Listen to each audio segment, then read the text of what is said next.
இந்த கோவிலில் காளி தலையில தொங்குறதுக்கான காரணம் சிவன் தான். இந்த கதையை கேட்கவே ரொம்ப பயங்கரமாக இருக்கும். அந்த காலத்தில் சதி நெருப்பில் விழுந்து இறந்து போயிடுவாங்க. சிவன் அந்த சதியோட உடலை தூக்கிட்டு போவாங்க. ஸோ அப்படி போகிற வழியில் காளிக்கும் இன்னொரு அம்மனுக்கும் மிகப்பெரிய ஒரு சண்டை வரும். அந்த சண்டையில் அந்த காளி அந்த அம்மனை மிகப்பெரிய ஒரு சக்தியை பயன்படுத்தி மண்ணிலேயே புதைய வச்சுருவாங்க. அப்படி மண்ணில் புதைய வைக்கப்பட்ட சிலை தான் இப்போ நீங்கள் பார்த்துட்டு இருக்க இந்த சிலை. இந்த சிலையோட பாதி உடம்பு இன்னமும் மண்ணுக்கடியில் தான் இருக்குது. ஸோ அதை யாருமே முழுசாக பார்த்ததில்லை. அதுக்கு காரணம் காளி தான். அந்த சண்டையில் அந்த உடலை பாதியை மண்ணுக்குள்ளே புதைச்சிட்டாங்க. அதுக்கப்புறமா காளி அந்த அம்மனை முழுசாக அழித்து தீர்ணுன்னு பக்கத்தில் போகிறாங்க.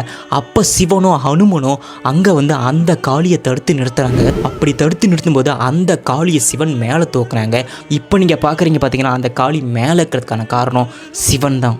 இந்த கோயிலில் என்ன ஒரு மிகப்பெரிய ஆச்சரியனா, இங்கே 2 சிலை இருக்குது பார்த்தீங்களா, அந்த சிலையோட முகங்கள் ஒரு நாளைக்கு 3 தடவை தன்னோட முகங்களை மாற்றிக்குது.